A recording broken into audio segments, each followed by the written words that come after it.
Hare Hare, Hare Krishna.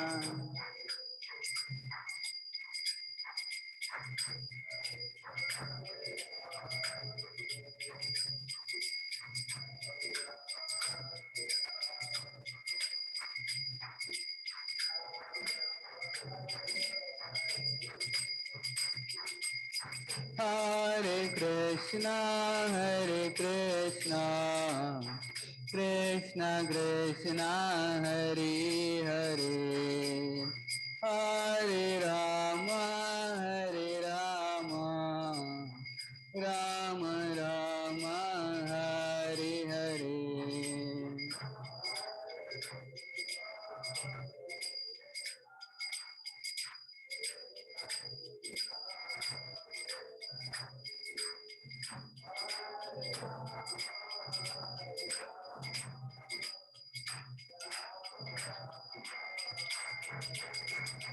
Hare Krishna, Hare Krishna, Krishna Krishna, Hare Hare, Hare Rama, Hare Rama, Rama Rama, Hare Hare.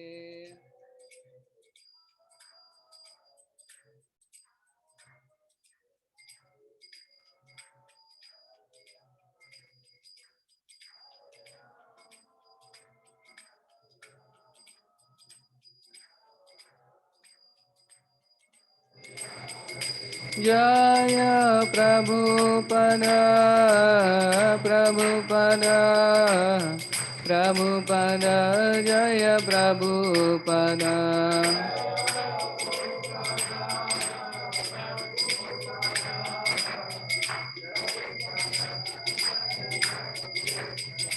Nitai Gaur Hari Bol, Hari Bol, Hari Bol, Nitai Gaur Hari Bol.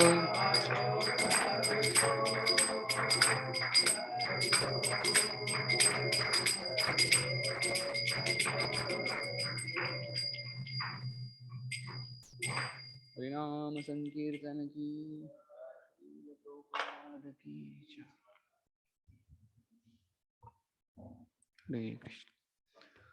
Om Ajnanatimirandhasya Jnananjana-shalakaya Chakshurunmilitam Yena Tasmai Shri Gurave Namaha. Shri Chaitanya Manobhishtam Stapitam Yena Bhutale Swayam Rupa Kadamahyam Dadati Swapadantikam Vandeham Shri Guru Shri Yuta Padakamalam Shri Guru Vaishnavamsha Shri Rupam Sagrajatam Sahagana Raghunatham Nitam Tam Sajivam Sadvaitam Savadutam Parijana Sahitam Krishna Chaitanya Devam Shri Radha Krishna Padam Sahagana Lalita Shri Vishakham Nitamsha Nama Om Vishnu Padaya Krishna Preshtaya Bhutale Srimate Bhakti Vedanta Swaminiti Namine Namaste Saraswati Deve Gauravani Pracharine Nirvishesha Shunyavadi Pashyatya Deshatarine Namo Mahavadanyaya Krishna Prema Pradayate Krishnaya Krishna Chaitanya Namine Gauratvishe Namaha He Krishna Karuna Sindhu Dinabandhu Jagatpate Gopesha Gopika Kanta Radha Kanta Namostute Tapta Kanchana Gaurangi Radhe Vrindavaneshwari Vrishabhanu Sute Devi Pranamami Haripriye Vancha Kalpa Tarubhyasya Kripa Sindhubhya Evacha पतितानां पावनेभ्यो वैष्णवेभ्यो नमो नमः। जय श्री कृष्ण चैतन्य प्रभु नित्यानंद, श्री अद्वैता गदाधर श्रीवासादि गौरभक्तवृंद। हरे कृष्णा कृष्णा कृष्णा हरे हरे, हरे Ram Ram Ram Ram Hare Hare.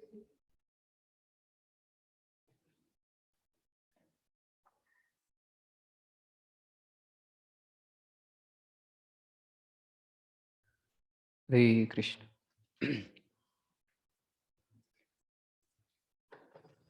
So I welcome all to our Bhakti Vedant BVRV Bhakti Vaibhav classes. So this is the first time I am giving class for this batch. I had taken in Kunja Bihari, but for this August assembly, I'm taking for the first time. I am little afraid. So I have brought bulletproof jacket also. If some bullets are shot, then so you are all more knowledgeable than me and more qualified also. But whatever is told by the seniors, I am just trying to follow, and whatever I have heard, uh, so that we will try to discuss. So I beg the blessings of all the senior Vaishnavas like Sundar Shampoo and others, so I can speak something. And if there is some controversy or something, then you can correct. Prabhuji will be there for my help. If something happens. So, so we are going to start with Canto 4th, chapter 1.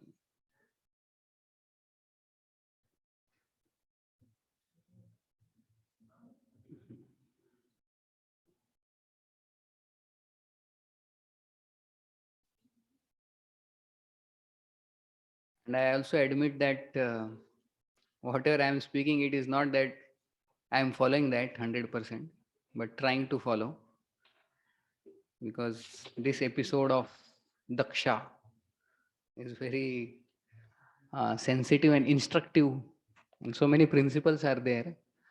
But not that I am following all. I am trying to, but this I heard some classes from Radha Govind Maharaj lectures I heard, and Gaurang Darshan Prabhu had also given some lectures. Radhika Vallabh Prabhu, and of course Chaitanya Charan Prabhu also gave some lectures. So I had heard from that and prepared something. So I am not that I am following. That's why I am speaking, but I am trying. So first chapter, of course, is the genealogical table of the daughters of Manu. So you can get 4.1. So we have 7 chapters to cover, and we have 8 days. So hopefully we should be able to cover. And I was thinking we'll follow Hari Leela Prabhu style. Hari Leela Prabhu style is 100% confirmation that syllabus will be completed. You read all the translation first, and then later we go to purports one by one. So that's how he does. So one chapter daily we have to do. So this is very nice way I found. I never tried this, but we can try today. We will recite the verse together, and then one by one you all can read the translation. Like that we will do. First chapter has 66 verses. So we'll read them all, and then we'll go to purports one by one and have some discussions like that. So hopefully that's okay. That should be okay. So we have another mic also. Okay. I think one devotee reads 3 verses, right? Translation. So we'll read the verses together only. to save time. And then translation one by one. Each devotee can read three translations. Like that, we'll cover the whole translations first, and then we'll go to purports from beginning. Like that, some purports we'll cover. Okay, so we'll recite the verse together. Maitreya उवाच मनोस्तु शतरूपायां तिस्रः कन्याश्च जज्ञिरे आकुतिर्देवहूतिश्च प्रसूतिरिति विश्रुतः. Yes, where's the mic? Hare Krishna. Sri Maitreya said, Swayambhava Manu begot 3 daughters in his wife Satarupa, and their names were Akuti, Devahuti, and Prasuti. आकुतिं रुचये प्रादात् अपि भ्रातृमातिं नृप पुत्रिका धर्मम् आश्रित्य शतरूपानुमोदिता. Akuti had 2 brothers, but in spite of her brothers, King Swayambhava Manu handed her over to Prajapati Ruchi on the condition that the son born of her be returned to Manu as his son. This he did in consultation with his wife Satarupa. Prajapati स भगवान् रुचिस्तस्याम् अजिज्ञनात् मिथुनं ब्रह्मवर्चस्वी परमेन समाधिना. Ruchi, who was very powerful in his Brahmanical qualifications and was appointed one of the progenitors of the living entities, begot 1 son and 1 daughter by his wife Akuti. यस्तयो पुरुषः साक्षात् विष्णुर्यज्ञस्वरूपधृक् या स्त्री सा दक्षिणा भूतेरंशभूतानपायिनी. Of the 2 children born of Akuti, the male child was directly an incarnation of the Supreme Personality of Godhead, and his name was Yajna, which is another name of Lord Vishnu. The female child was partial incarnation of Lakshmi, the goddess of fortune, the eternal consort of Lord Vishnu. आनिन्ये स्वगृहं पुत्र्या पुत्रं विततरोचिषं स्वयंभू युक्तो रुचिर्जग्राह दक्षिणाम्. Swayambhu Manu gladly brought home the beautiful boy named Yajna, and Ruchi, his son-in-law, kept with him the daughter Dakshina. ताम कामयानां भगवान् उवाह यजुषां पति तुष्टायां तोषमापन्नो जनयद्वादशतात्मजान्.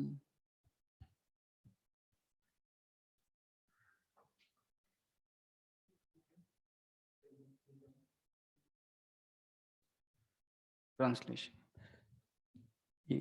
Next. The lord of the ritualistic performance of Yajna later married Dakshina, who was anxious to have the personality of Godhead as her husband. And in this wife, the Lord was also very much pleased to beget 12 children. Tosha प्रतोषा संतोषो भद्रशान्तिरिडस्पति इड्माह कविर्विभूस्वान सुदेवो रोचनोद्विषट्. The 12 boys born of Yajna and Dakshina were named Tosha, Pratosha, Santosha, Bhadra, Shanti, Idaspati, Idma, Kavi, Vibhu, Swahana, Sudeva, and Rochana. Tushita नाम ते देवा आसन् स्वायम्भुवन्तरे Marichi Mishra ऋषयो यज्ञसूरगणेश्वरा. During the time of Swayambhava Manu, these sons all became the demigods collectively named the Tushitas. Marichi became the head of the 7 rishis, and Yajna became the king of the demigods Indra. प्रियाव्रतोत्तनापादौ मनुपुत्रौ महौजसौ तत्पुत्रपौत्रनं प्रीतिनाम् अनुवृत्तं तदन्तरम्. Swayambhava Manu's two sons, Priyavrata and Uttanapada, became very powerful kings, and their sons and grandsons spread all over the three worlds during that period. देवहूतिम् अदात्तात कर्दमायात्मजां Manu तत्सम्बन्धी सूत्रप्रायं भवता गदतो मम. My dear son, Swayambhuva Manu handed over his very dear daughter Devahuti to Kardamuni. I have already spoken to you about them, and you have heard about them almost in full. दक्षाय ब्रह्मपुत्राय प्रसूतिं भगवान् मनु प्रायच्छद्यत्कृतः सर्गस्त्रीलोक्यां विततो महान्. Swayambhuva Manu handed over his daughter to Prasuti, to the son of Brahma named Daksha, who was also one of the progenitors of the living entities. The descendants of Daksha are spread throughout the three worlds. या कर्दमसुता प्रोक्ता नवब्रह्मर्षिपत्नया तासां प्रसूति प्रसवं प्रोच्यमानं निबोध मे. You have already been informed about the 9 daughters of Kardamuni, who were handed over to 9 different sages. I shall now describe the descendants of those 9 daughters. Please hear from me. पत्नी मरीचेस्तु कला सुषुवे कर्दमात्मजा कश्यपं पूर्णिमानं च ययोरापूर्तिं जगत्. Kardama Muni's daughter Kala, who was married to Marichi, gave birth to two children, whose names were Kashyapa and Purnima. Their descendants are spread all over the world. पूर्णिमा सुत विरजं विश्वगं च परन्तप देवकुल्यां हरे पाद शौचादया भूत्सरिद्दिवः. My dear Vidura, of the two sons, Kashyapa and Purnima, Purnima begot three children, namely Viraja, Visvaga, and Devakulya. Of these three, Devakulya was the water which washed the lotus feet of the personality of Godhead, and which later one transformed into the Ganges of the heavenly planets. Heavenly planets. अत्रे पत्नी अनुसुयात्रिं जज्ञे सुयशसुतान् दत्तं दुर्वाससं सोमम् आत्मेश ब्रह्मसम्भवान्. Anasuya, the wife of Atri Muni, gave birth to three very famous sons, Soma, Dattatreya, and Durvasha, who were partial representation of Lord Vishnu, Lord Shiva, and Lord Brahma. Soma was the partial representation of Lord Brahma, Dattatreya was a partial representation of Lord Vishnu, and Durvasha was a partial representation of Lord Shiva. Vidur उवाच अत्रेर्गृहे सुरश्रेष्ठा स्थिति उत्पत्ति अन्तहेतवः किञ्चित् चिक्षिरोऽसौ जाता एतद् आख्याहि मे गुरो. After hearing this, Vidura inquired from Maitreya, "My dear master, how is it that the three deities, Brahma, Vishnu, and Shiva, who are the creator, maintainer, and destroyer of the whole creation, became the offspring of the wife of Atri Muni?" Maitreya उवाच ब्रह्मणा चोदिता सृष्टाः अत्रिर्ब्रह्मविदां वरः सह पत्न्या यया वृक्षं कुलाद्रिं तपसि स्थिता. Maitreya said, "When Lord Brahma ordered Atri Muni to create generations after marrying Anasuya, Atri Muni and his wife went to perform severe austerities in the valley of the mountain known as Raksha. तस्मिन् प्रसूना स्तबक पलाशोक कानने वार्भिश्रवद्भिरुद्धुसते निर्विन्द्याय समन्ततः. In that valley flows a river named Nirvindya. On the bank of the river are many Asoka trees, and other plants full of palas flowers. And there is always the sweet sound of water flowing from a waterfall. The husband and wife raise that beautiful place. प्राणयामेन संयम्य मनोवर्षसतां मुनि अतिष्ठत् एकपादेन निर्द्वन्द्वो निलभोजन. There, the great sage concentrated his mind by the yogic breathing exercises and thereby controlling all attachments. He remained standing on one leg only, eating nothing but air, but and stood there on one leg for 100 years. शरणं तं प्रपद्येऽहं य एव जगदीश्वर प्रजामात्मसमां मह्यं प्रयच्छत्व इति चिन्तयन्. He was thinking, May the Lord of the universe, of whom I have taken shelter, kindly be pleased to offer me a son exactly like him. तप्यमानं त्रिभुवनं प्राणायामैधासाग्निना निर्गतेन मुनिर्मूर्ध्ना समीक्षा प्रभवस्त्रय. While Atri Muni was engaged in these severe austerities, a blazing fire came out of his head by virtue of his breathing exercise, and that fire was seen by the three principal deities of the three worlds. अप्सरो मुनिगन्धर्व सिद्ध विद्याधरोरगै वितायमान यशस् तद् आश्रम पदं युयु. At that time, the three deities approached the hermitage of Atri Muni, accompanied by the denizens of the heavenly planets, such as the celestial beauties, the Gandharvas, the Siddhas, the Vidyadharas, and the Nagas. Thus, they entered the ashram of the great sage who had become famous by his austerities. तत्प्रादुर्भावसंयोग विद्योतितमना मुनि उत्तिष्ठन् एकपादेन ददर्श विबुधर्षभान्. The sage was standing on one leg, but as soon as he saw that the three deities had appeared before him, he was so pleased to see them all together that despite great difficulty he approached them on one leg.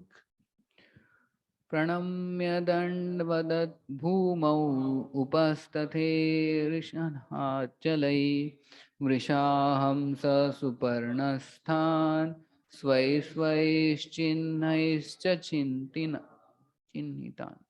Thereafter he began to offer prayers to the three deities who were seated on different carriers, a bull, a swan, and Garuda, and who held in their hands a drum, kushagras, and a discus.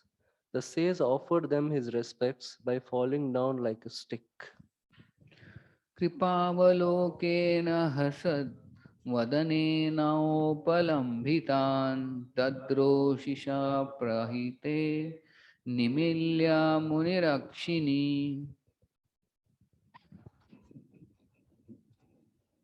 Atri Muni was greatly pleased to see that the three devas were gracious towards him. His eyes were dazzled by the effulgence of their bodies, and therefore he closed his eyes for the time being. चेतस्तत्प्रवणं युञ्जन् अस्तावित् समहता जलै श्लक्ष्णया सुक्तया वाचा सर्वलोकगरीयसा. अत्रिरुवाच विश्वो विश्वोद्भवस्थितिलयेषु विभज्यमानै मायागुणैरनुयुगं विगृहीता देह ते ब्रह्म विष्णु गिरिशा प्रणोत्म्यहं वस् तेभ्यः क एव भवतां no इहोपतु. But since his heart was already attracted by the deities, somehow or other he gathered his senses and with folded hands and sweet words, he began to offer prayers to the predominating deities of the universe. The great sage Atri said, O Lord Brahma, Lord Vishnu, and Lord Shiva, you have divided yourselves into three bodies by accepting the three modes of mortal nature. as you do in every millennium for the creation, maintenance, and dissolution of the cosmic manifestation. I offer my respectful obeisances unto all of you and beg to inquire whom of you three I have called by my prayer. एको महेह भगवान् विविधप्रधानैश्चित्तीकृतः प्रजननाय कथं नु यूयम् अत्रागतस्तनुभृतां मनसोऽपि दूरात् भ्रूतः प्रसीदतः महान् इह विस्मयो मे. I called for the Supreme Personality of Godhead, desiring a son like him, and I thought of him only. But although he is far beyond the mental speculation of man, all three of you have come here. Kindly let me know how you have come, for I am greatly bewildered about this. Maitreya उवाच इति तस्य वचो श्रुत्वा त्रयस्ते विबुधार्षभः प्रत्याहुश्लक्षणया वाचा प्रहस्य तं ऋषिं प्रभो. The great sage Maitreya continued, upon hearing Atri Muni speak in that way, the three great deities smiled, and they replied in the following sweet words.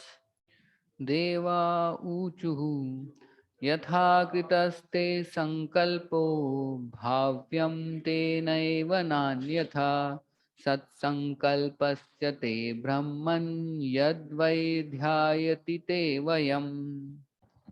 The three deities told Atri Muni, Dear Brahmana, you are perfect in your determination, and therefore, as you have decided, so it will happen. It will not happen otherwise. We are all the same person upon whom you were meditating, and therefore we have all come to you. अथास्मादंश भूतास्ते आत्मजालोकविश्रुता भवि भवितारोऽङ्गभद्रं ते विश्रप्स्यन्ति च ते यशः. You will have sons who will represent a partial manifestation of our potency. And because we desire all good fortune for you, those sons will glorify your reputation throughout the world. एवं कामवरं दत्त्वा प्रतिजग्मुसुरेश्वरः सभाजितस्तयो सम्यग् दम्पत्योर्मिसतोस्ततः. Thus, while the couple looked on, the three deities, Brahma, Vishnu, and Maheshwara, disappeared from that place after bestowing upon Atri Muni the benediction.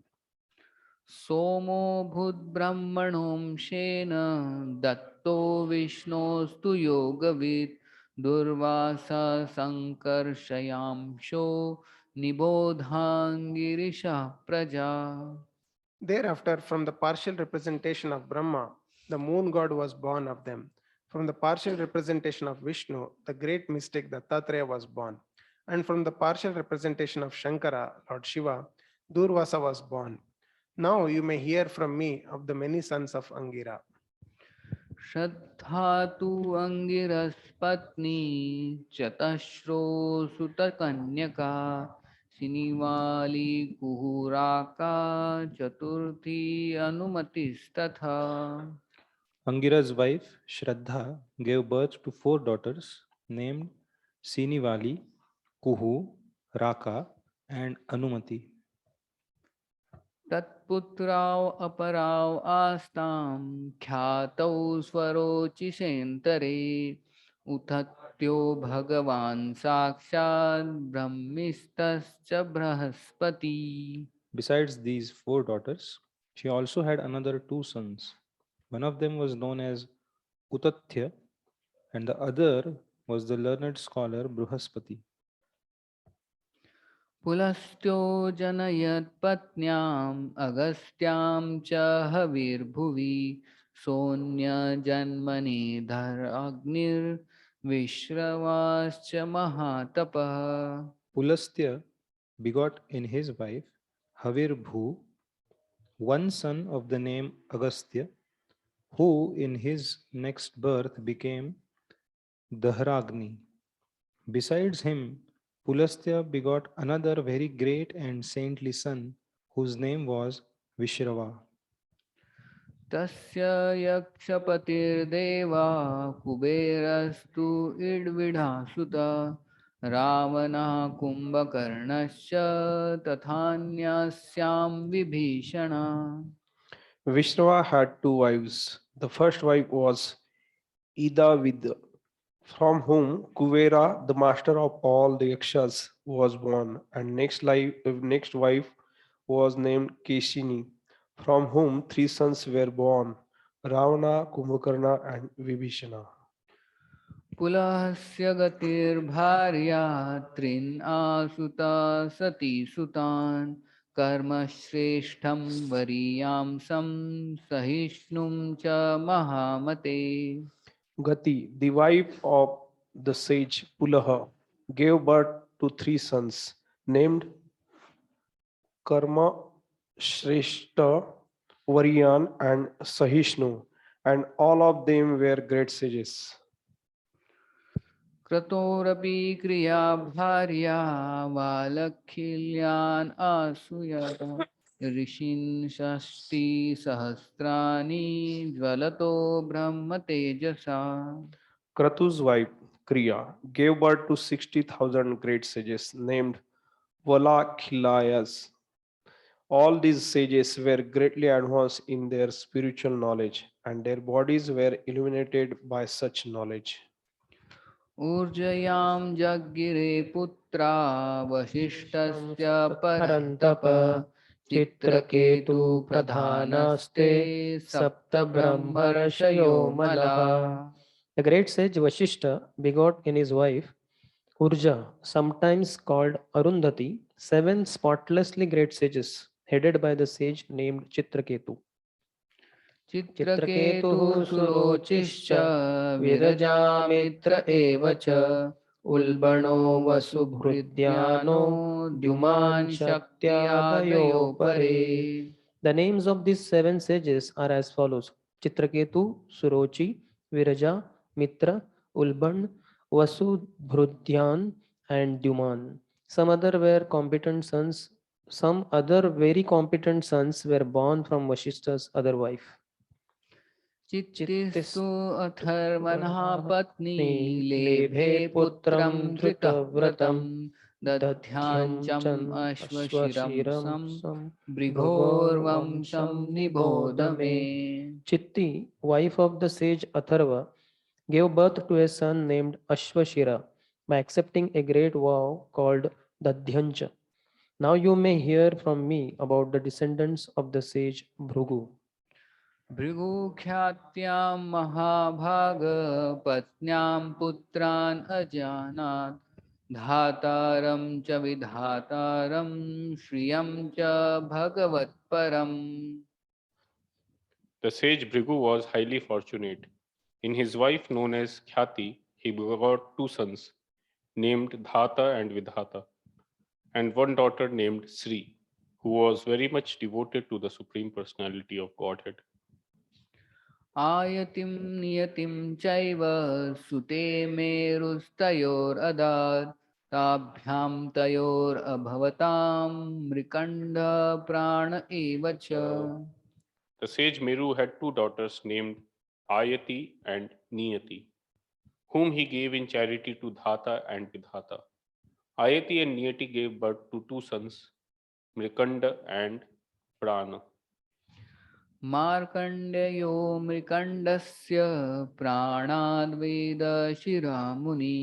कविश्च भार्गवो यस्य भगवान् उषणासुत. From Mrikanda, Markande Muni was born, and from Prana, the sage Vedasira, whose son was Usana, Sukracharya, also known as Kavi. Thus, Kavi also belonged to the descendants of the Bhrigu dynasty. त एते मुनय क्षत्तार्लोकान् सर्गैरभावयन् एष कर्दमधौत्र सन्ताना कथितस्तव शृण्वता श्रद्धानस्य सद्य पापहरः पर प्रसूतिं मानवीं दक्ष उपयेमे हि अजात्मजा. My dear Vidura, the population of the universe was thus increased by the descendants of these sages and the daughters of Gardama. Anyone who hears the descriptions of this dynasty with faith will be relieved from all sinful reactions. Another of Manu's daughters, known as Prasuti, married the son of Brahma named Daksha. तस्यां ससर्ज दुहित्रः षोडशमललोचना त्रयोदशादाधर्म्य तथैकाम् अग्नय विभू. Daksha begot 16 very beautiful daughters with lotus like eyes in his wife Prasuti. Of these 16 daughters, 13 were given in marriage to Dharma, and one daughter was given to Agni.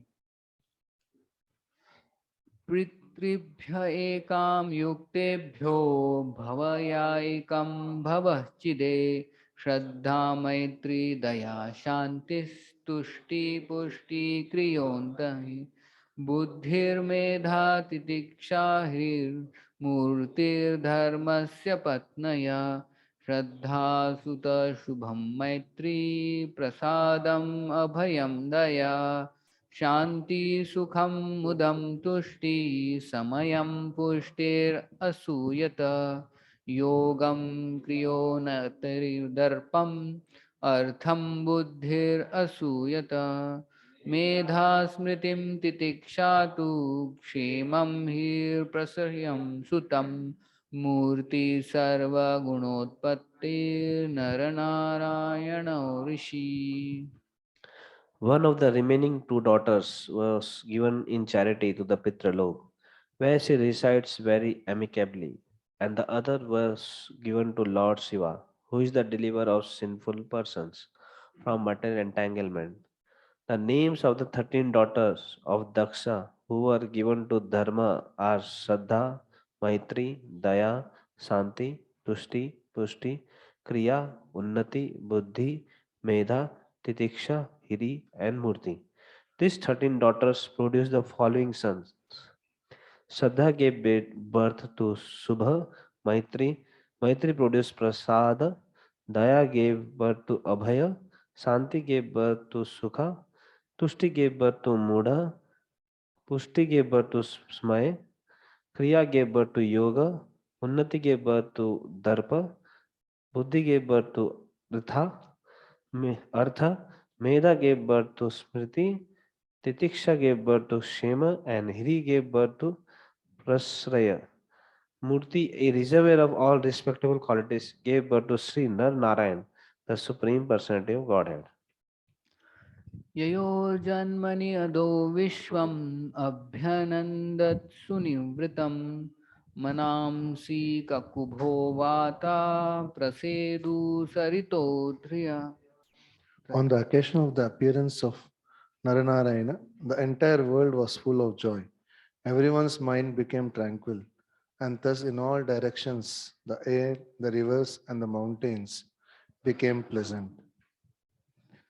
Divya अवाद्यन्तुरनै पेतु कुसुमवृष्टया मुनयस्तुष्टुस्तुष्टा जगुर्गन्धर्वकिन्नरा नृत्यन्ति स्म स्त्रियो देव्या आसीत् परममङ्गलं देवा ब्रह्मादयः सर्वे उपतष्टुरभिस्तवै. In the heavenly planets, bands began to play, and they showered flowers from the sky. The pacified sages chanted Vedic prayers. The denizens of the heaven, known as the Gandharvas and the Kinnaras, sang. The beautiful damsels of the heavenly planets danced. And in this way, at the time of appearance of Naranarayana, all signs of good fortune were visible. Just at that time, great demigods like Brahma also offered their respectful prayers.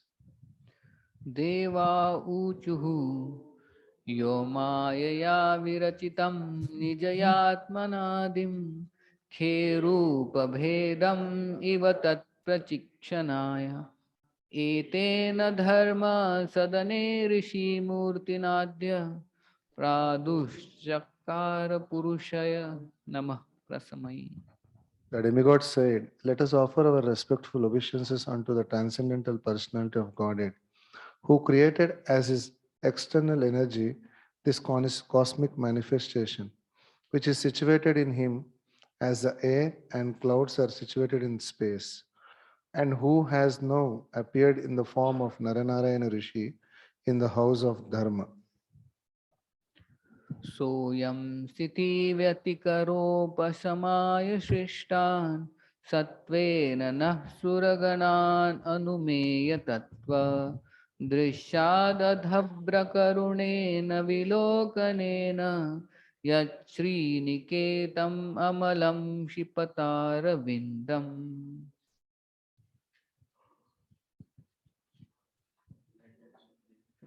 7.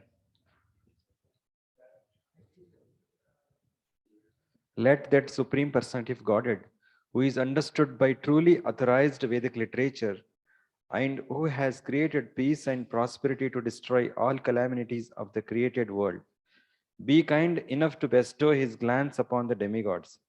His merciful glance can supersede the beauty of the spotless lotus flower, which is the home of the goddess of fortune. एवं सुरगणैस्तात भगवन्ताव अभिष्टुतौ लब्धावलोकैर्ययतुरर्चितौ गन्धमादनम्.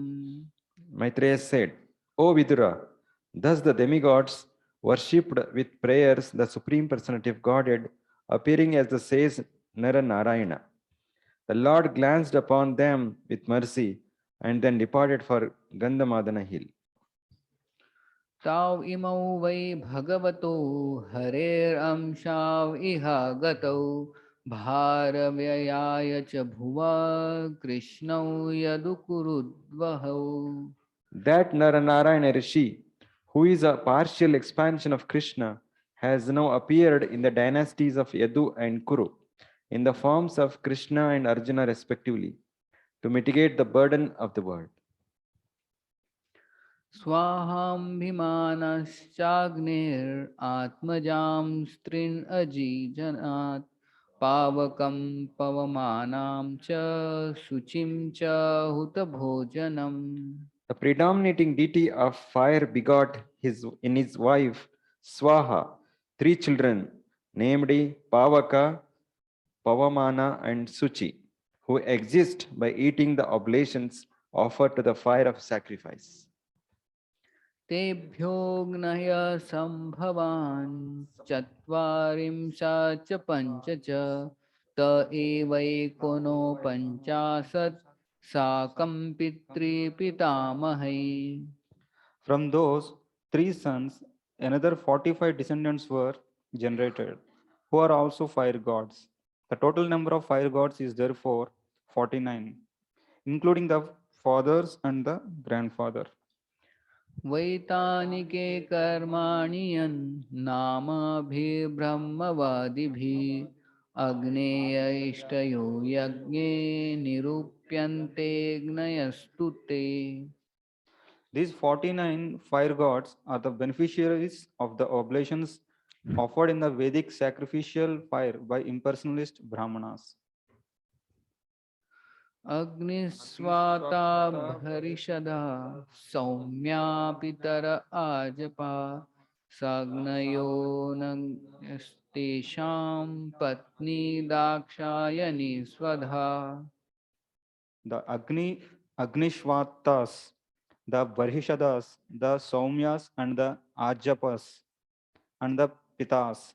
They are either Sagnika or Niragnika. The wife of all these Pitas is Swadha, who is the daughter of King Daksha. तेभ्यो दधार कन्ये द्वे वायूनां धारिणीं स्वधा उभे ते ब्रह्मवाद्न्यौ ज्ञानविज्ञानपारगे. Swadha, who was offered to the Pitas, begot two daughters named Vayuna and Dharini, both of whom were impersonalists and were expert in transcendental and Vedic knowledge. भवस्य पत्नी तु सती भवं देवम् अनुवृता आत्मना सदृशं पुत्रं न लेभे गुणशीलता. The 16th daughter, whose name was Sati, was the wife of Lord Shiva. She could not produce a child, although she always faithfully engaged in the service of her husband. पितरि अप्रतिरूपे स्वे भवयानागसेरुषा अप्रौधैवात्मनात्मानम् अजहात योगसंयुता. The reason is that Sati's father, Daksha, used to rebuke Lord Shiva in spite of Shiva's faultlessness. Consequently, before attaining a mature age, Sati gave up her body by dint of yogic mystic power. Hare Krishna. Thus ends the first chapter. Hari Bol.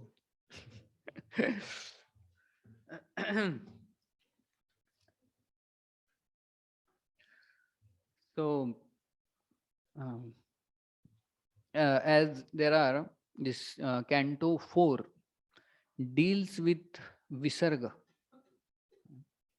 as secondary creation. So the 10 topics, as we know, Atra Sarga Visargascha Sthanam Poshanam Utaya Manvantare Ishanukatha Nirodha Muktir Ashraya. So Sarga Sarga is third and Visarga is fourth canto. First two cantos are the introduction. So Sarga is the primary creation. So that is from 5th to 11th chapter from in third canto, that is the calculation of time and all that is given. That is Sarga, primary creation. That is Lord Vishnu's creation. And canto 4 Visarga, that is Brahma and Manu, their descendants' creation. That is the fourth canto, like that. So, Srimad Bhagavatam is compared to the Lord's body. So, the first two cantos are compared to the lotus feet. Then, third, fourth are compared to the thighs. And fifth is compared to the navel. Sixth is compared to the chest. Seventh, eighth are the arms. Ninth is like compared to the throat. 10 to the face, 11 to the forehead, and 12 to the head. Like that. So these are the 12. So third and fourth are compared to the thighs of the Lord. So this four, the connection between the third and fourth canto is in the verse number 3.21.1, where in the third canto Vidura requests to Maitri. What is the request? Vidura said, the line of Swayambhu Manu was most esteemed. O worshipable sage, I beg you, give me an account of this race whose progeny multiplied through sexual intercourse. So that is the verse in the 21st chapter of third canto, where Vidura is requesting Maitreya to tell about the dynasty of Swayambhu Manu and his family. So I was just remembering one pastime of Prabhupada, when Prabhupada had gone to a house of one guest, where the guest was showing all his family. This is my wife, and these are the children, and this is the whole family, joint family. So then Prabhupada told to one of his disciples later, what he is showing, this is my sex life. We cannot say to the person like that. But Prabhupada said that he is saying this is my sex life, with the whole family photo. So this is the photo of my sex life. So like that, if we see, like Vidura is asking same question, but why this is in Bhagavatam is very important. Like here he is saying that please explain what is the progeny multiplied through sexual intercourse by Swayambhu Manu. So Vidura's request like that. So Swayambhu Manu, although this is like family of his, but he is very special, Swayambhu Manu. He is one of the Mahajans, and whole life he only dedicated in Krishna's service. That comes how he used to hear from morning to night, always Krishna Katha.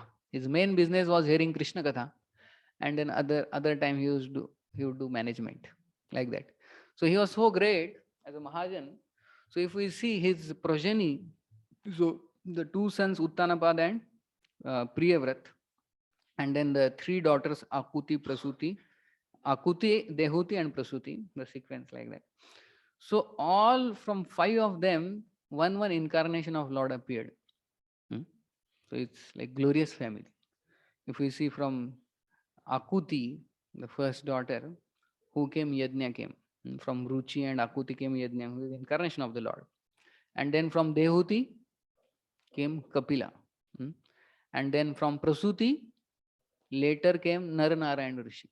From Murti's son, in Nar Narayan Rishi.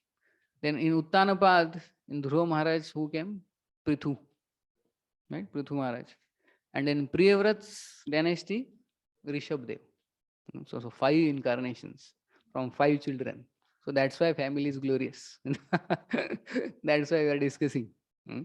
And one more is there. Dattatreya also comes later in Kardamuni's Devhuti's dynasty. Like that, this is glorious family. So from 5 children, 5 incarnations, incarnations almost came. So that's why, therefore, it's worth discussing about Swambhu Manu's family. And so much so is discussed in Srimad Bhagavatam, almost like till 7th canto is description of Swambhu Manu only.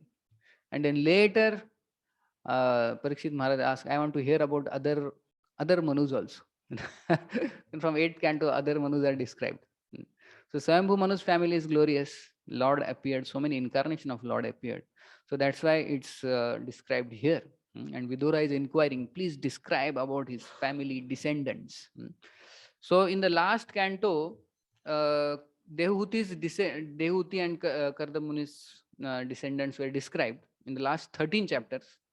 And then now in this 4th canto, the descendants of Dehuti are described, but first Akuti was born. So that's why Akuti's descendants are described in the first 9 verses, first to 9. Then Dehuti's descendants are described from 12th to 47. And then descendants of Prasuti are described from 48th verse of first chapter till 7th chapter. So the sequence Akuti, Dehuti, Prasuti. Dehuti's descendants are described in previous canto, 3rd canto, but it was not complete. So in 4th canto, he again starts with Akuti, then Dehuti and Prasuti. Like that, their descendants are described in this chapter, like that. So now somewhere there is a description here in Bhagavatam. Of course, the Prasuti and Daksha had 16 daughters, but some other Puranas also describe about they having 60 daughters. 60 daughters of Prasuti and Daksha, because I remember that there is a description where 13 are given to Kashyap Muni. So where this all the different kinds of species come, like Danu, Danav, and the Kadru, the snakes come, Vinita, and like that. The 13 were given, then 27 were given to moon god. So there is one story which comes in Puran that these 27 daughters of Daksha were given to moon, and one of them was very beautiful, whose name was Rohini. And Soma becomes attached to Rohini, and he spends most of the time with her. So then others complain to Daksha that he is giving more time to them, not to us. So then Daksha actually warns Moon that please don't do like this. But in spite of that, he continues. And then later, Daksha curses him that you will fade slowly. You will have waxing, waning. Waning is fading. Like that, you will fade and your luster will go away slowly.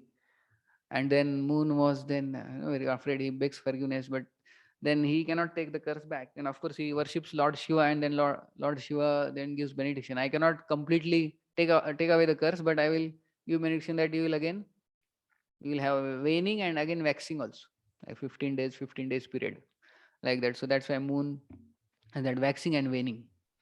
So Lord Shiva and Daksha from that time they have some problem. So 60 daughters also they are described, but here in Bhagavatam there are 16 daughters described. So then in the last, he describes that how Sati didn't have a son.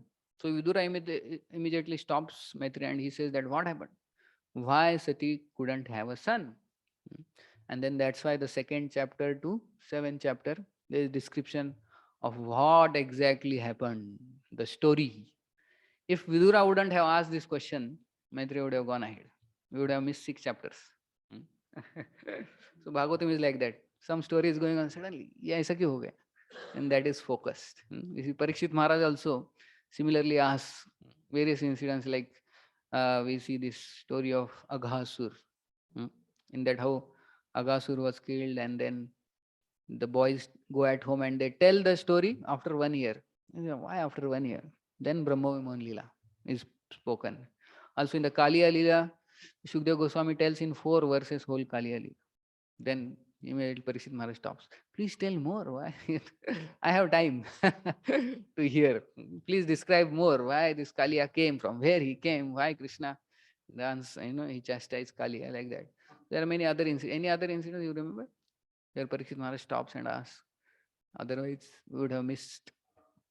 At least I could find these two. There are many like that, where Shukdev Goswami is very happy with Parikshit Maharaj. So much so that at one place, at there are two places he described.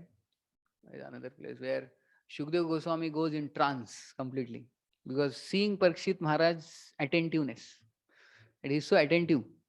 Hmm. So like that, Shukdev Goswami goes in trance for some time. Is Parikshit Maharaj's glory, glory that how he is so attentive. And then Vyasdev and Narad Muni, they have to do kirtan.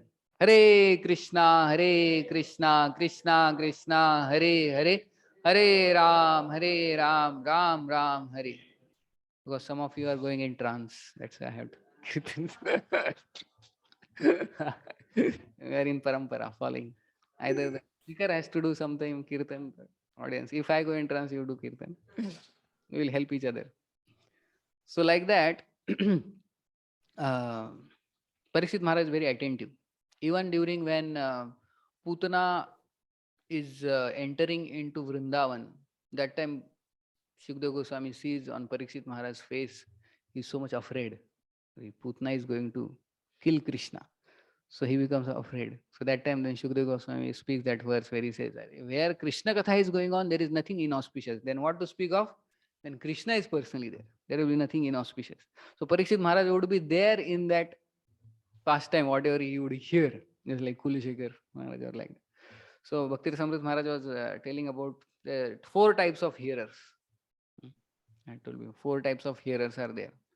So first one is like compared to the Chatak bird. So first type of hearer, first class is compared to the Chatak. So we see Parikshit Maharaj or like Kulashek Haralwar, Vidur. The Chatak, they would hear only Krishna Katha and nothing else. Just like Chatak bird takes only the rain water and he doesn't drink anything else. So like that, this first class hearer only hears Krishna Katha and nothing else. And second class hearer is hums, like a swan, because swan has the ability to separate water and milk, and he only takes the milk. So like that, a second class, he may hear both types of katha, this also, that also, but he will take inside only Krishna katha. But sometimes he may have to hear other things also, which are not related to Krishna, the hamsa. And then the third type is like the parrot.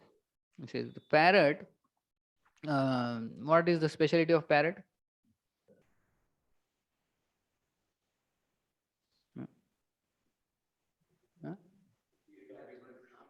He repeats whatever he hears. He repeats.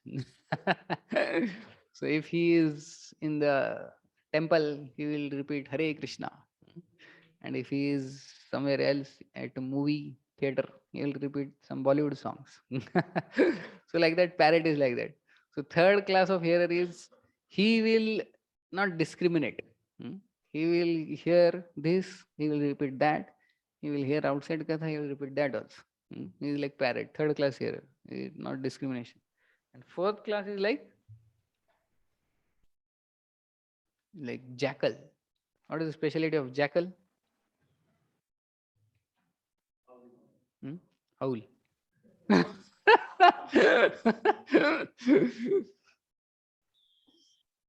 So, okay, this you not heard. You heard?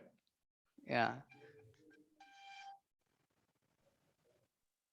that is there. But this jackal, actually, when the hunter traditionally he would go to forest for hunting the deer, so the hunter would go his bow and arrow, and how he would attract the deers is by the flute, the music. He would play the flute, and then the deer come very near to the hunter. They don't know that this like hunter or like that. They come very near because the sound of the flute, and when the deer come very near, then the hunter shoots at the deer.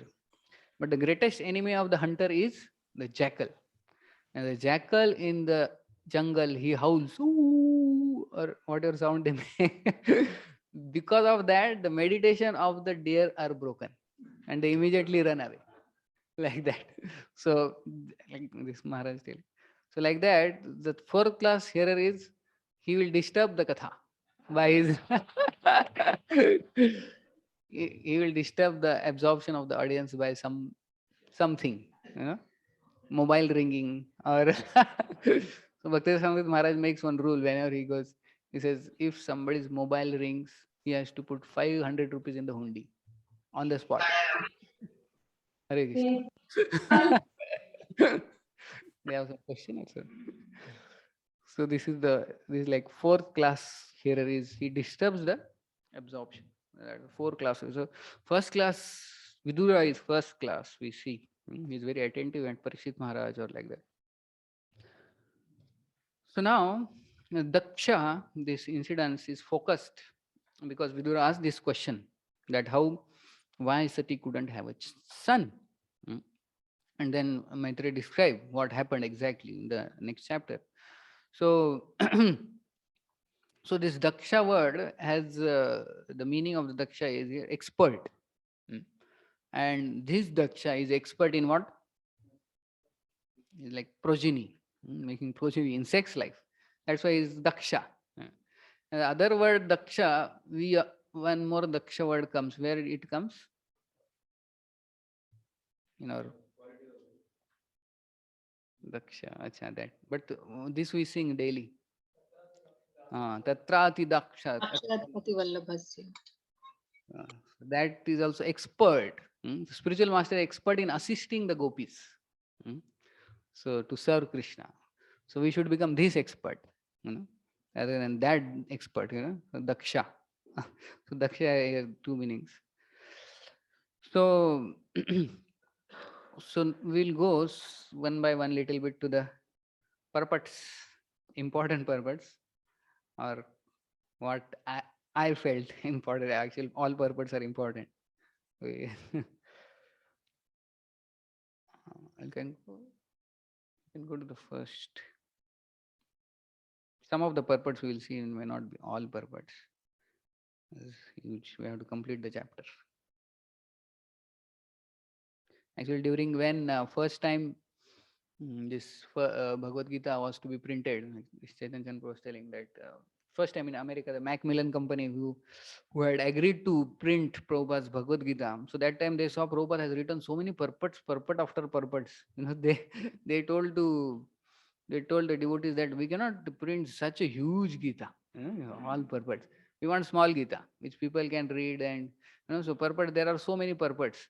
So this unnecessary purport, some should be removed. So they are not agreeing for all purports. Then our Haigriv Prabhu had to, do the difficult task of removing the unnecessary purport. Prabhupada had given all necessary purports, but he had to remove. How he removed, I don't know. Some of them, some he kept, and then Macmillan had printed that first. But of course, now this unabridged is like all purports. So I don't want to offend Prabhupada, but we'll see some purports, not all the purports. They are all important purports, but we don't have time. So I have gone to first.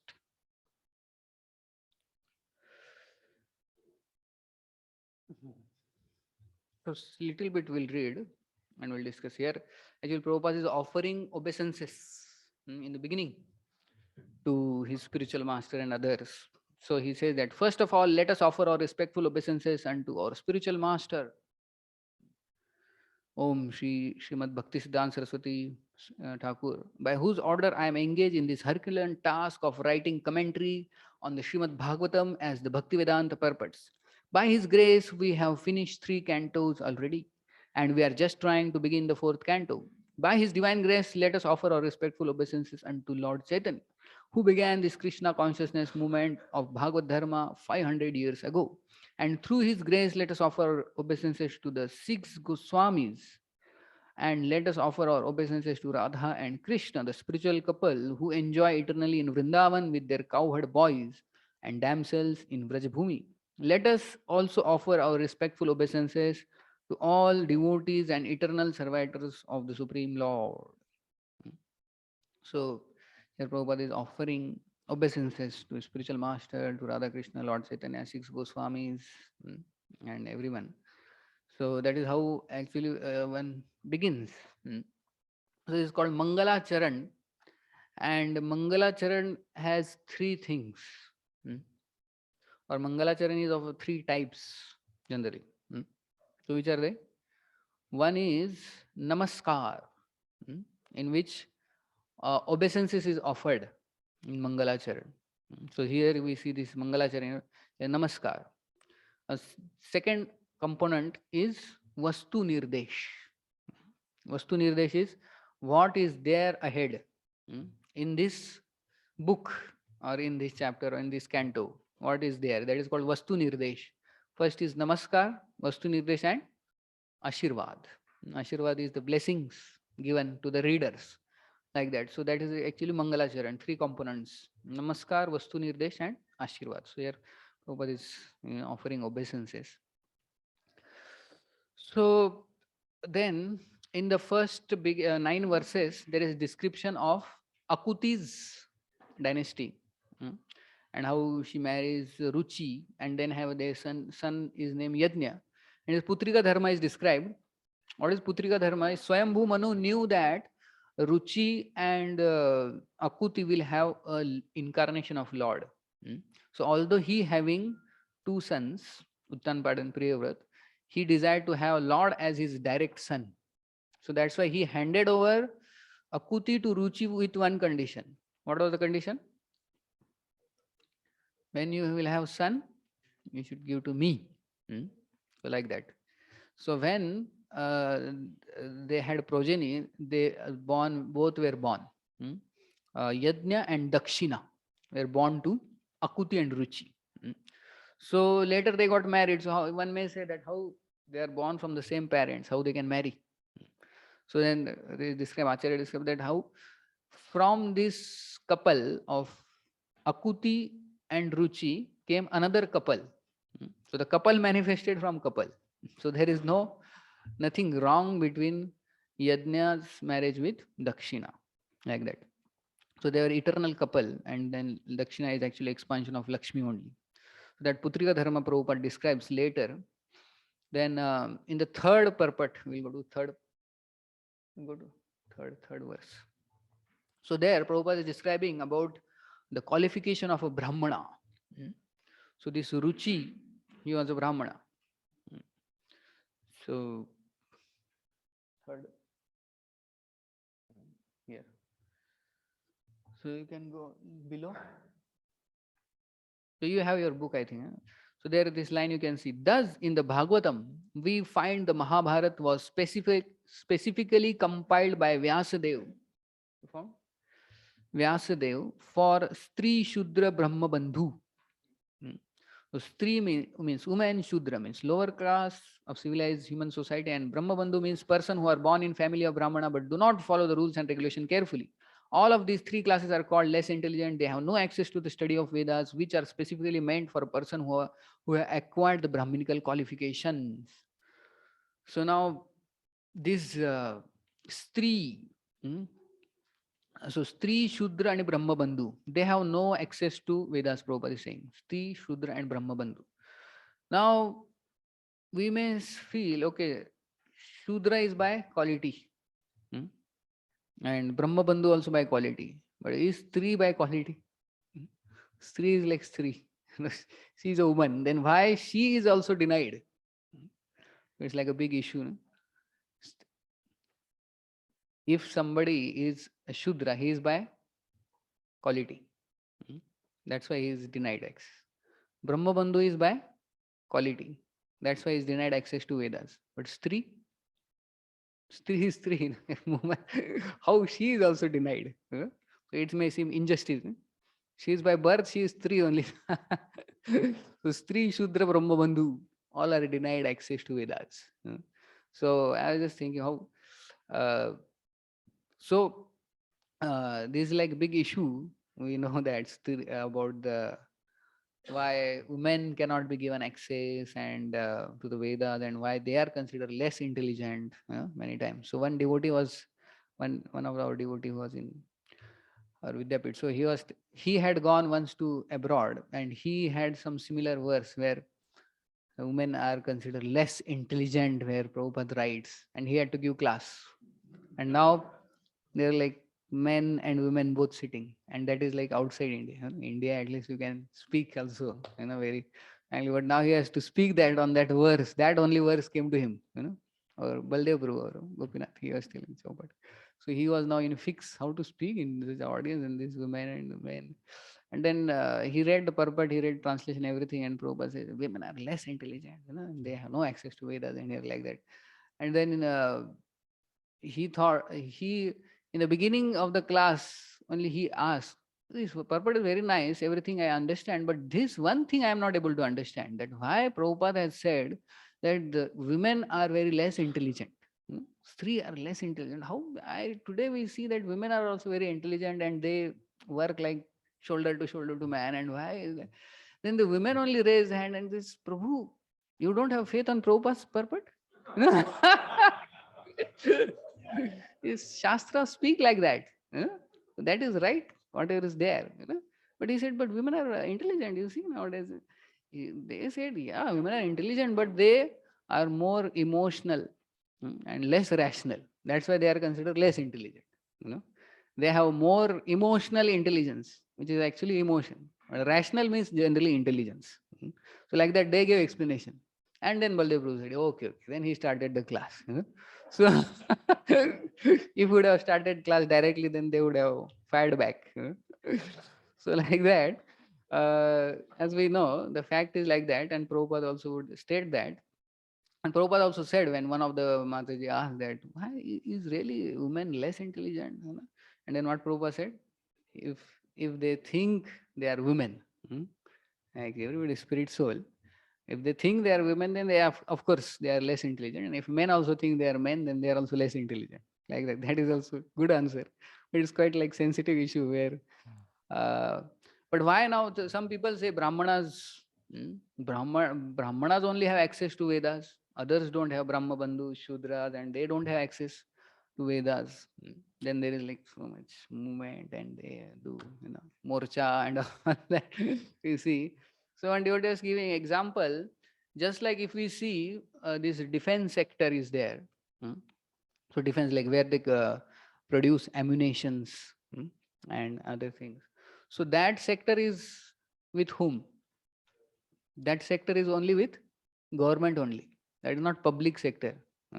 That is not given to private companies or like that, that you can also manufacture ammunition, or the knowledge is not given to anybody and everybody. That knowledge of manufacturing of ammunition is only with government, not with other.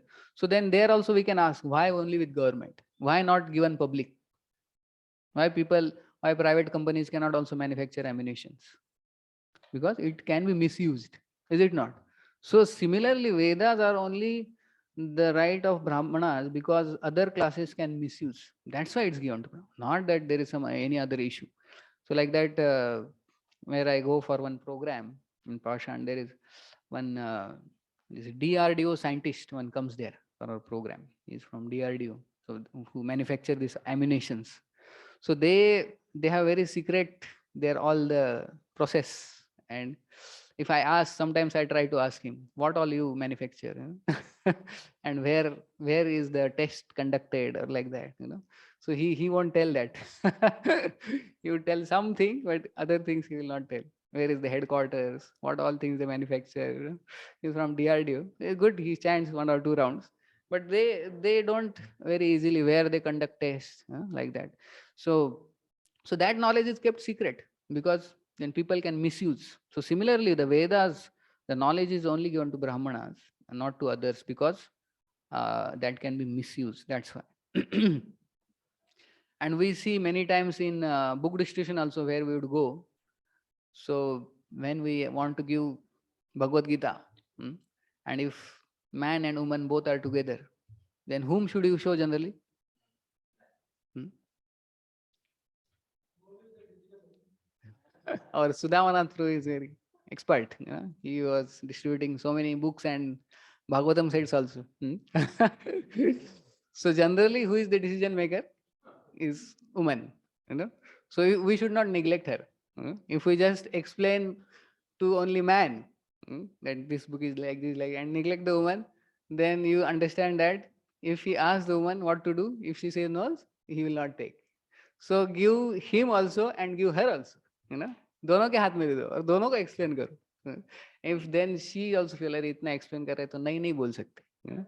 So she then say okay लेना है तो ले सकते. There is chances of taking the book, but if you only explain to the man, and 99% the decision maker is generally woman, and then he will ask घ्यायचं काय घ्यायचं आपल्याला नाही ना आहे ना आपल्याकडे आहे ना घरात पडलाय गीता प्रेस गोरखपूर प्रेस नाही हे वेगळे आहे ना तेच आहे ते गीता म्हणजे एकच असते की you should not neglect women. So generally they are not very rational. अच्छा है गीता है. Man wants to take, but in general, whoever women may be online, whoever are there, all glories to women devotees. But general, what Prabhupada is saying here, and that's what we are discussing. And Chaitanya was telling this Nagaraj Prabhu, who is the editor of our BTG, International BTG. So his sister is the leader for this women liberation movement there, in US. So she is very active, Nagaraj Prabhu's sister. So once his sister asked Nagaraj Prabhu this question, you are a devotee of Krishna and like that. Nagaraj Prabhu is a disciple of Prabhupada. So his sister asked that who is greater, Krishna or Radharani? She asked Nagaraj. So then Nagaraj Prabhu thought what to say. He said, actually, according, actually, Radharani is greater. As we say, Gaudiya. Gaudiya means we are follower of Radharani. So Radharani is greater according to the rasa, mellows.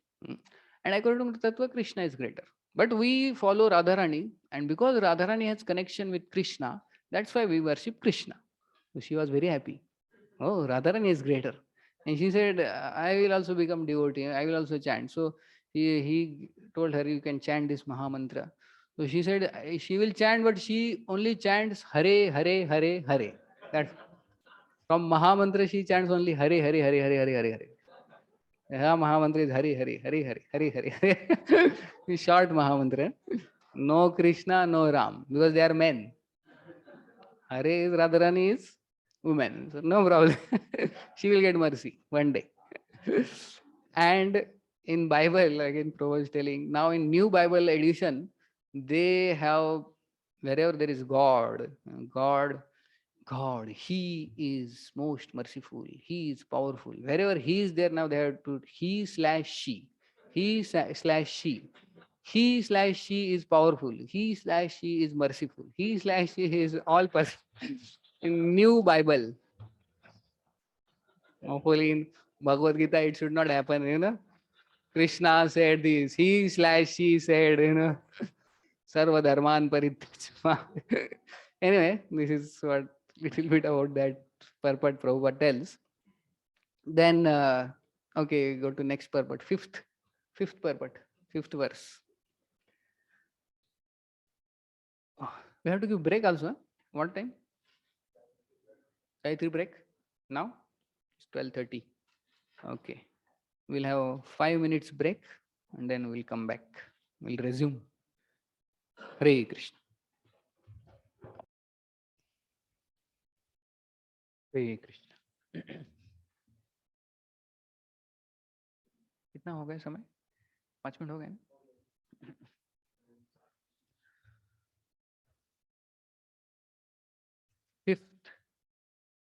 Fifth verse.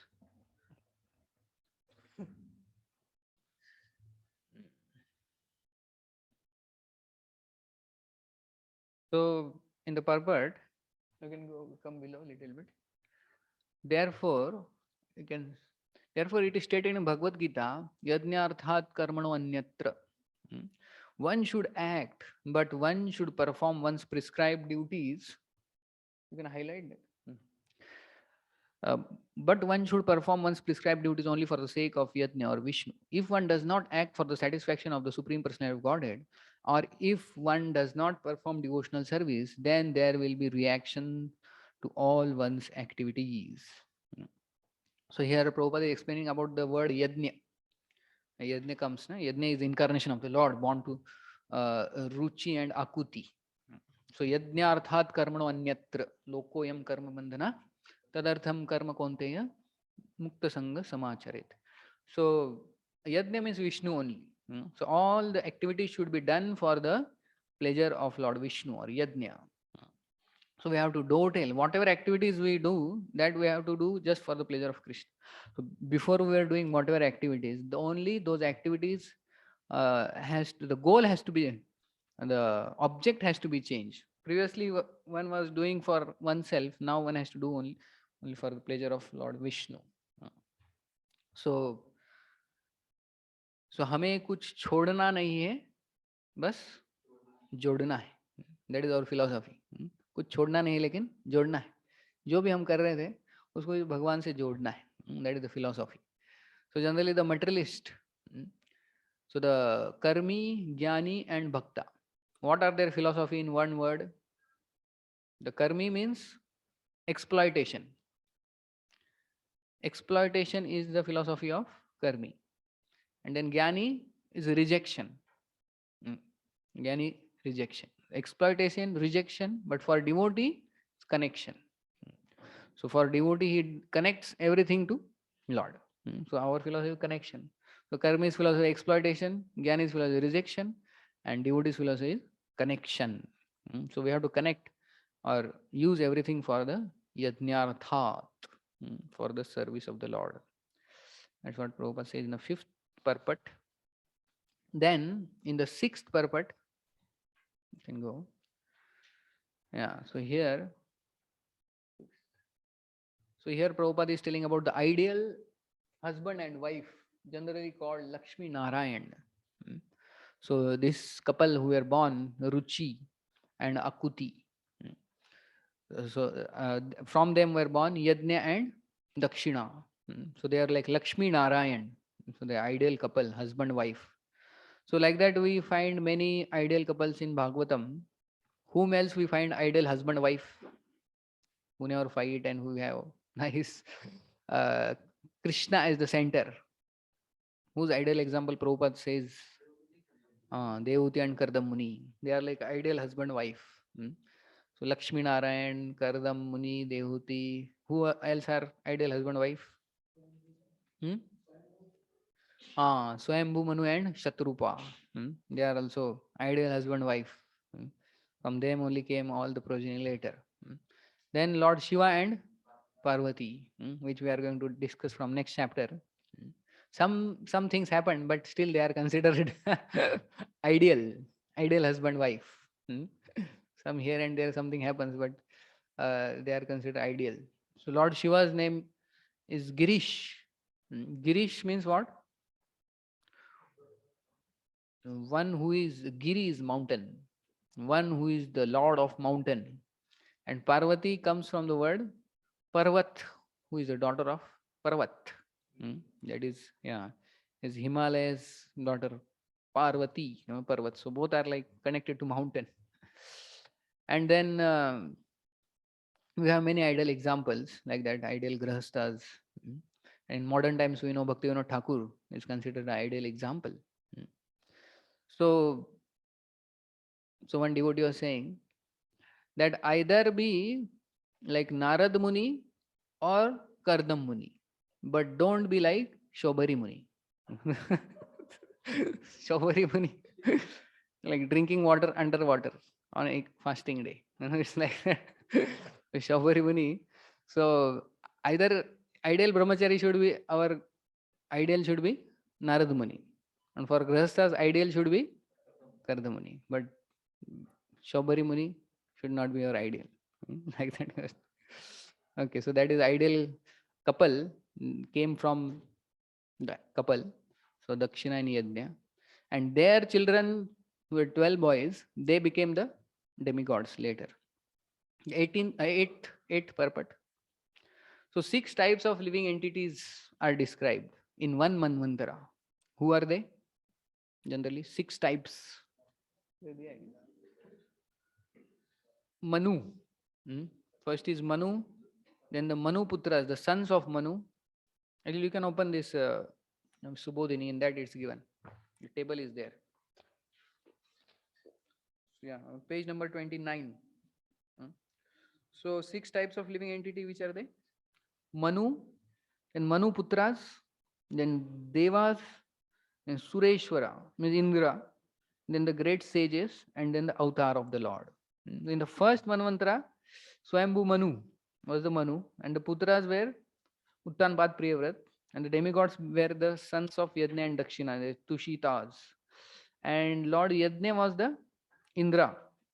He was also avatar also and Indra also, both post. And the rishis, 7 sages were Marichi and others, Saptarshi. So that is given. So whole of all 14 Manus, where it is given, all these 6 types, all future and past, 8th canto. In 8th canto is given who are the Manus and Manuputra and demigods, Indra, 7 sages for each Manvantara. That is given. In future also who will be there. In the next Manvantara, who is going to be the 7 sages? One of them is actually Ashwathama. Ashwathama will become Saptarshi, one of the rishis. And one is also Vyasdev. The next Manvantara. That is huge time. So like that, these are the 6 types of entities in each Manvantara. So this Yajna became Indra also, and he was Amsha Avatar also. In this Manvantara, who can tell who are the 6 types of living entity? In this Vaivashvat Manu Manvantara. Who is the Manu? Vaivashvat Manu. And who are the Manu Putras? I don't know. I also don't know. I'm just testing. Manu Putras. Okay, who are the demigods? Indra. Indra's name is Purandar, as far as I know. This Indra, right? And who are the 7 sages in this Manvantara? Names? Saptarshis. कौन है? सप्तर्षिज का नाम नहीं पता ना. And Amsha in this Manvantara is Vaman Dev. उतना पता रहना चाहिए at least. Vaman Dev and then Vaivashvat Manu and the Indra is Purandar. तीन ही पता है, बाकी 3 पता नहीं. चलो, no problem. Is there? Purport में पता है? नहीं, names are not there. Types तो पता है. Okay, so we go to the 14th purport.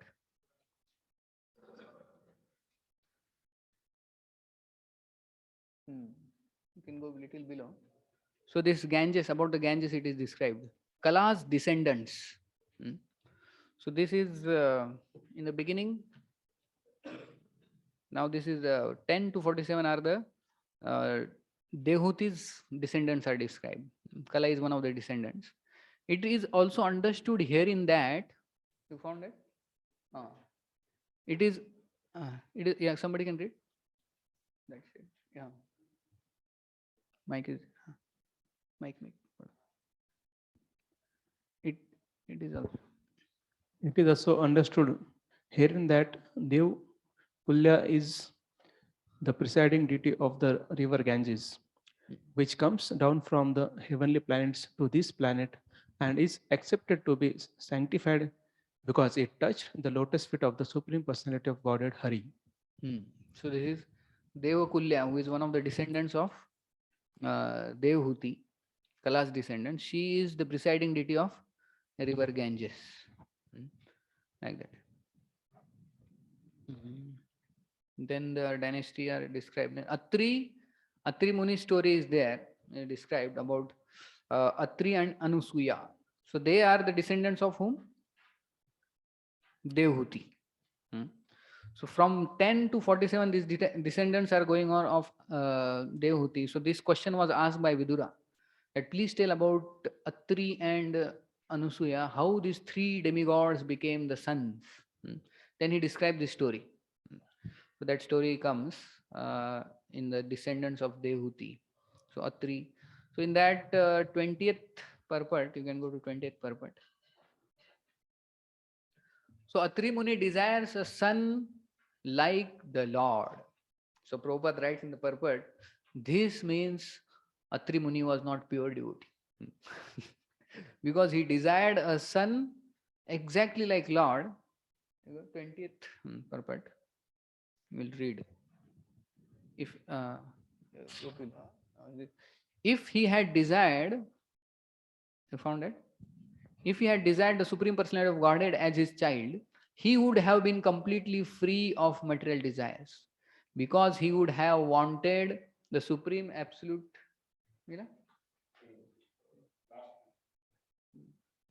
or you can see in your book also. He would have wanted the Supreme Absolute Truth, but because he wanted a similar child, his desire was material. Thus, Atri Muni cannot be counted among the pure devotees, because he desired a son like the Lord, not the Lord himself. That's why Prabhupada said he is not the pure devotee. And also, our Acharya says that he was not sure about who is Jagadishwara. He addressed Lord as Jagadishwara. So he was not sure who is Lord. So that's why three of them appeared. Brahma, Vishnu and Mahesh. Not sure, both. All three of them appeared. So first of all, he didn't know who is Supreme. And second thing, he wanted a child which is similar to Lord. So that's why he cannot be considered as pure devotee. But on the other hand, we see that Prishni and Sutaba, they also do tapasya. And they also want Lord as their child. Because they wanted Lord as the child, they are considered pure devotees. They didn't say, we want exactly like you, somebody. But Atri Muni made that mistake. So they got, then who they became? Sutapa and Prishni. Later, Vasudeva and Devaki. Yeah. Jiva Goswami gives in some details how he was doing tapasya in his Krama Sandarbha. So he tells, first sitting, he performed pranayam. Then he stood on one leg to do special worship. So first he was sitting and doing pranayam, then he stood on one leg. Then when the Lord didn't appear, even though he was standing on one leg, then he again sat down. In lamentation, he sat down again. And then used pranayam to produce fire to burn up his body. When he started to burn up his body, then suddenly these three gods appeared, giving him faith. They appeared externally, but still his eyes were closed. Then they appeared in his mind. Then he opened his eyes. Similar case with whom it happens? Dhruva. Dhruva Maharaj was doing tapasya, and that time he was focusing on the Lord within. And then Lord came outside and he was waiting when he will open. He thought he is fixed in meditation. Then Lord withdrew his form from within. He got disturbed when he opened his eyes. And here opposite happened. They came in front of him and his eyes were closed and they manifested within the mind. Then he opened eyes like that. And Jiva Goswami tells. Yeah. Then Brahma Vishnu appears, then he offers prayers. And then again Vishwanath Chakravarti Thakur says ahead, 26th verse.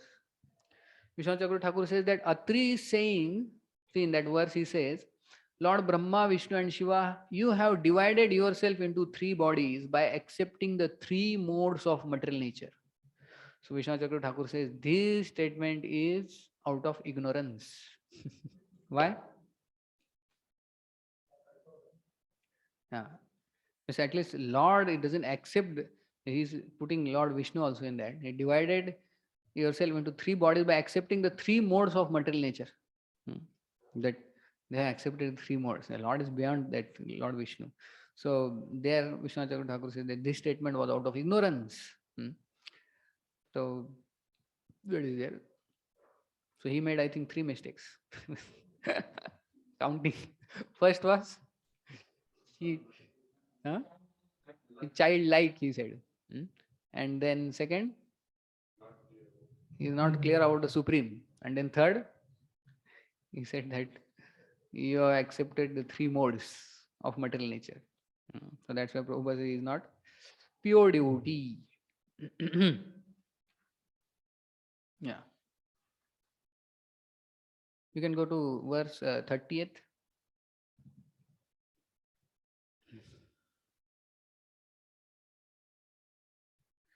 So there, again, Jiva Goswami gives elaborate some meaning. Yeah. So there, when Lord, all three of them appeared in front of Atri, so Atri says, "Why three of you appeared? I only called for one." So then three of them spoke. You said that you surrendered to the Lord of the universe, right, Jagdishwar. You did not specify it as Bhagavan, full of six powers. And Lord Vishnu says that. Then he would have appeared. He didn't specify Bhagavan, he just said Jagdishwar. Nor did you specify it was a Purusha who has power to create the worlds. Like that, Jiva Goswami says that. He didn't specify it. That's why all three of them came. Like that. Then Vishwanath Chakravarti Thakur says in the next verse that Dattatreya, actually, who appeared as an expansion of Lord Vishnu, he became avatar and not the other two. Who are the other two?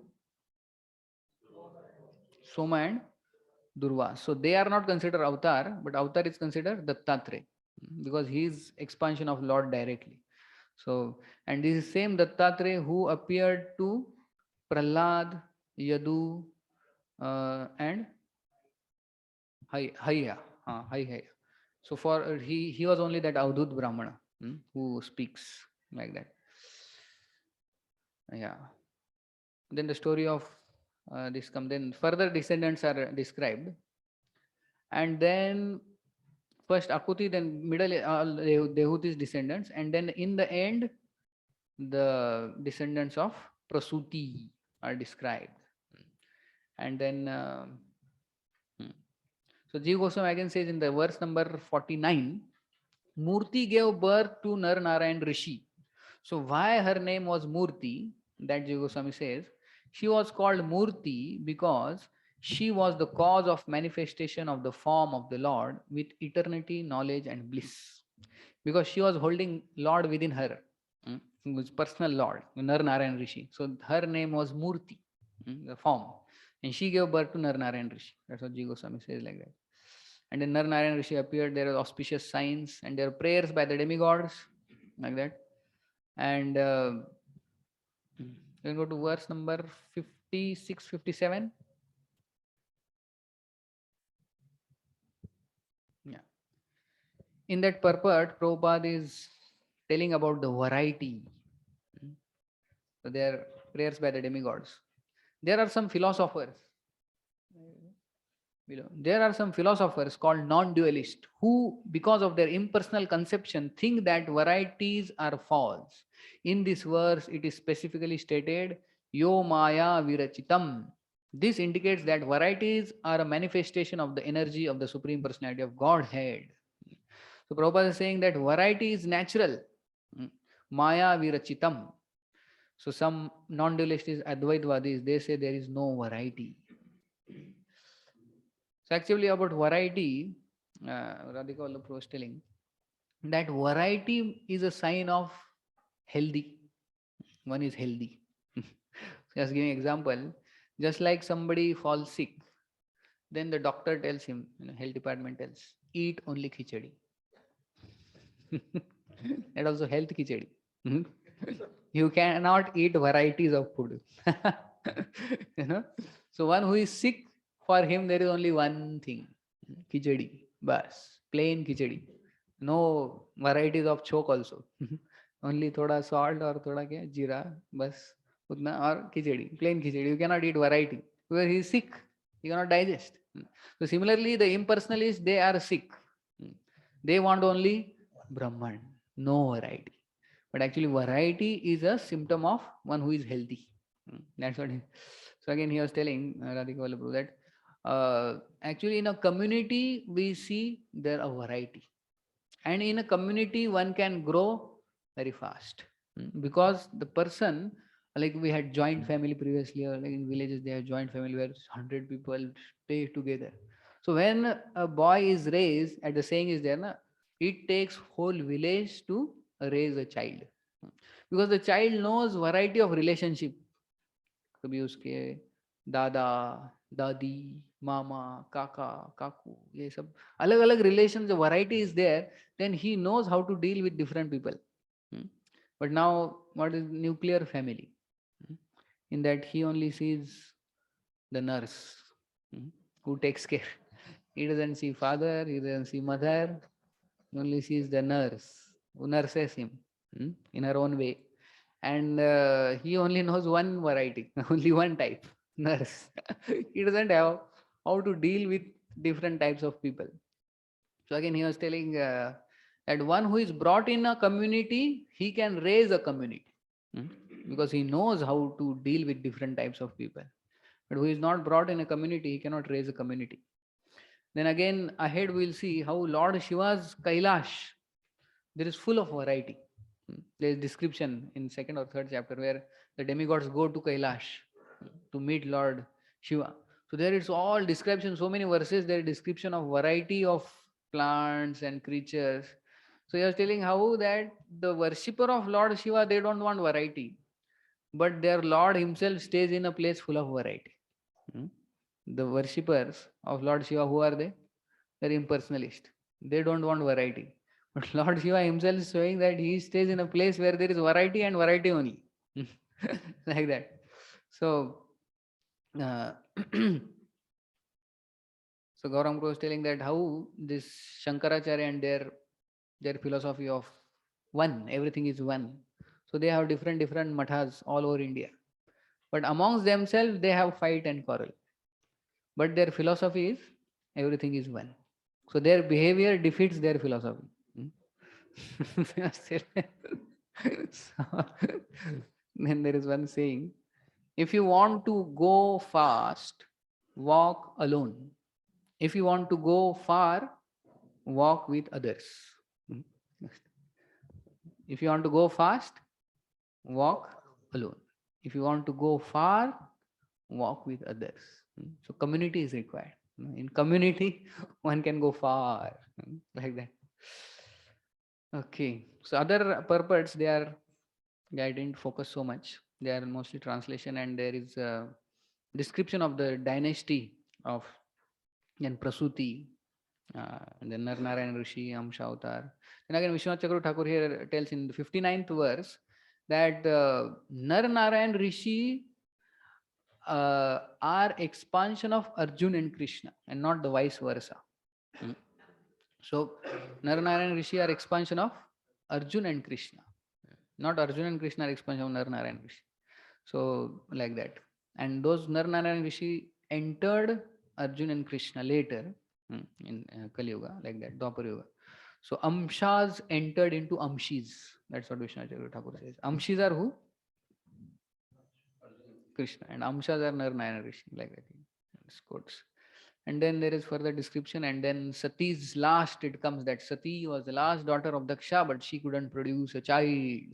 And then because she burnt herself before bearing a child, before reaching maturity. So then in next chapter, Vidura asks, why Sati died early? Why she gave up her body early? And why Daksha was envious of Lord Shiva? Like that. What is the story? Then in the second chapter, Maitreya Muni describes the chapter Daksha curses Lord Shiva. That is the second chapter. So we will tomorrow see the second chapter. So we ended on time, 1 o'clock. Thank you very much. Srila Prabhupada ki jai. Jai. Prabhuji, question. One question we'll take only, because then 1:30 again I have to attend Bhakti Vedanta by Sundar Shamru. I only half an hour in between. Yes. Can I ask? Yes, sir. Yeah. Please come on. Shamlila Das, Prabhuji. You can hear me, right? Yeah. You can ask. Prabhuji, this Atri and Anusuya, that it says that he basically wanted the son like the Supreme Lord. And that is why we discussed on this. Prabhupada also writes it here that he didn't get Supreme Lord, but he get the three, avatars, Brahma, Vishnu, and Mahesh. So the same thing actually comes in fifth canto, where Maharaj Nabhi and his priest are actually performing all the yajna and the worship. And it appears that when they saw the Supreme Lord, they never expected the Supreme Lord to be there. Even Maharaj Nami didn't expect, and neither his priest.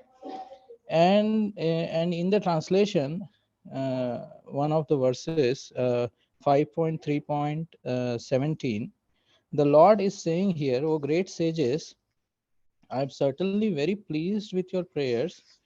You are all truthful.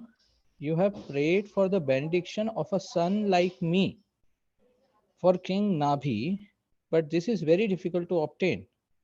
Since I am the supreme person without a second, and since no one is equal to me, another personality like me is not possible to find. In any case, because you are all qualified Brahmanas, your vibration should not prove untrue. I consider the Brahmanas who are well qualified with Brahmanical qualities to be as good as my own mouth."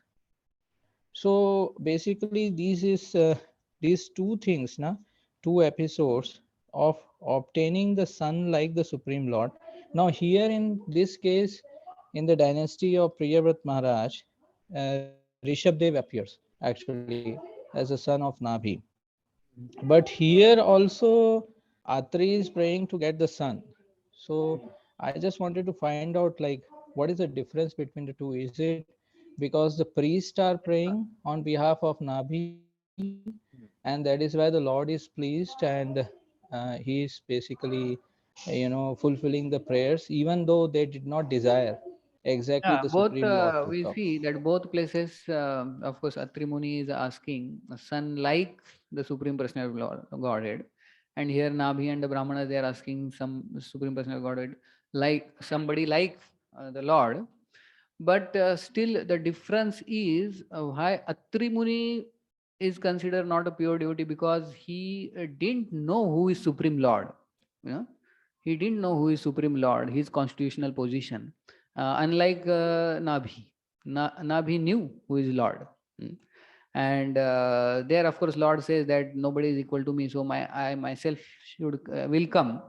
But here we see, although the first parameter may be same, but if we see, as we see, three things in Atri Muni. Second thing is he didn't knew, he just said Jagdishwar, and he was not sure who amongst three is the Lord. And then again, Mhm. Vishwanath Chakravarti Thakur points out that he says that you all three have accepted the three modes, which Vishwanath Chakravarti Thakur says that statement is out of ignorance. So these other things prove that Atri Muni was not pure devotee. Yeah? But in case of Nabhi, it's not like that. Nabhi is considered pure devotee, and that's why Lord appeared there as his son, like that. So the whole context, if we see that Atri Muni is not sure about who Lord is, and then he is praying, which is not actually ideal prayer, like that. So we can see that that's why Prabhupada says that he is not pure devotee. Hmm. Is it okay? Yes, thank you. Okay, thank you. Hare Krishna. So we'll end here. Srila Prabhupada ki jai. Hare Krishna. Hari Bol.